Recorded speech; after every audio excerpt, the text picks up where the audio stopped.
Hello guys, welcome to Kalavathi వంటలు.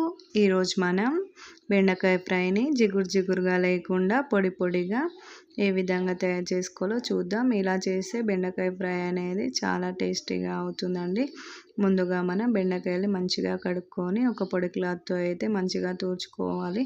ఈ విధంగా తూర్చుకుంటే జిగురుగా అనేది ఉండవండి. ఇప్పుడు మనం బెండకాయ ముక్కల్ని మరి పలుచగా కాకుండా మరి పెద్దగా కాకుండా మీడియం సైజులో అయితే కట్ చేసుకొని పక్కన పెట్టుకోవాలి. ఇప్పుడు ఒక ఆనియన్, 4 పచ్చిమిర్చి, వెల్లుల్లి పేస్ట్, 4 కరివేపాకు ఆకులు తీసుకొని పక్కన పెట్టుకోండి. ఇప్పుడు స్టవ్ పైన ప్యాన్ పెట్టి ప్యాన్ హీట్ అయిన తర్వాత అందులో ఫ్రైకి సరిపడా అయితే ఆయిల్ని వేసుకోవాలి. ఆయిల్ హీట్ అయిన తర్వాత 1 టీ స్పూన్ ఆవాలు వేసుకోండి. ఆవాలు చిటపటలాడిన తర్వాత జీలకర్ర వేసుకోవాలి.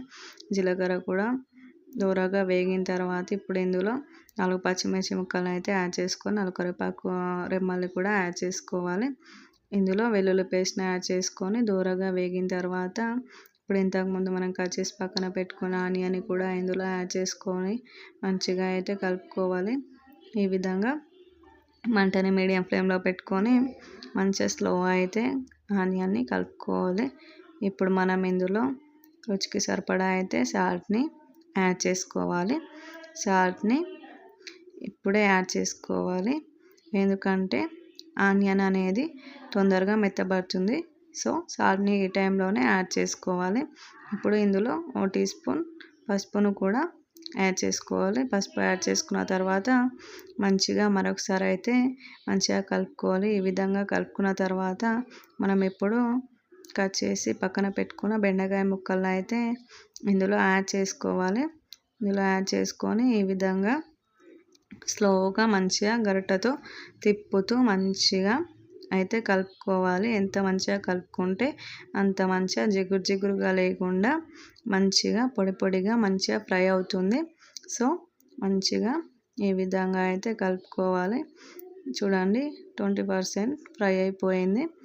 ఈ విధంగా మంటని మీడియం ఫ్లేమ్లో పెట్టి మంచిగా స్లోగా వేపుతూ ఉండాలి. ఇప్పుడు ఇందులో 1 స్పూన్ ధనియాల పొడి యాడ్ చేసుకోవాలి. ధనియాల పొడి యాడ్ చేసుకున్న తర్వాత మరొకసారి అయితే మనం మంచిగా కలుపుతూ ఉండాలి. ఈ విధంగా మనం కలుపుకున్న తర్వాత ఇప్పుడు ఇందులో మనమైతే 1 స్పూన్ కారం పొడి యాడ్ చేసుకోవాలి. కారం పొడిని యాడ్ చేసుకున్న తర్వాత మరొకసారి మంచిగా వేపుకోవాలి. ఎంత మంచిగా కలుపుకుంటే అంత మంచిగా ఫ్రై అవుతుంది. గుర్తుంచుకోండి, జిగురుగా ఉండదు, పొడిగా మంచిగా ఫ్రై అవుతుంది. చూడండి, బెండకాయ అనేది మంచిగా ఫ్రై అయిపోయింది. ఎంత మంచిగా ఫ్రై అయితే బెండకాయ ఫ్రై అనేది అంత టేస్టీగా వస్తుంది. మంచిగా కలుపుకుంటే ముద్ద కట్టకుండా మంచిగా జిగురుగా ఉండకుండా పొడిగా మంచిగా ఫ్రై అవుతుంది.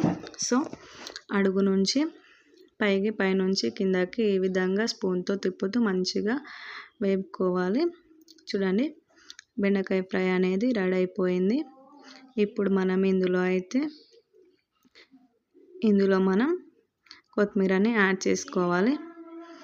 కొత్తిమీరని యాడ్ చేసుకుంటే బెండకాయ ఫ్రై టేస్ట్ అనేది రెట్టింపు అవుతుందండి. కొత్తిమీర ఫ్లేవర్తో బెండకాయ ఫ్రై అనేది రెడీ అయిపోయింది. చాలా టేస్టీగా వస్తుందండి. ఈ విధంగా చేసుకుంటే మీరు కూడా ఒకసారి మీ స్టైల్లో ట్రై చేసి చూడండి. ఇది ఎందులోకైనా చాలా బాగుంటుంది. ఇందులోకి పప్పుచారు, రసం చేసుకొని సైడ్ డిష్గా వేసుకున్నా కూడా చాలా టేస్టీగా ఉంటుంది. మరిన్ని వీడియోస్ కోసం మా ఛానల్ అయితే లైక్ చేసి, షేర్ చేసి, సబ్స్క్రైబ్ చేసుకొని బెల్ ఐకాన్పై క్లిక్ చేయండి.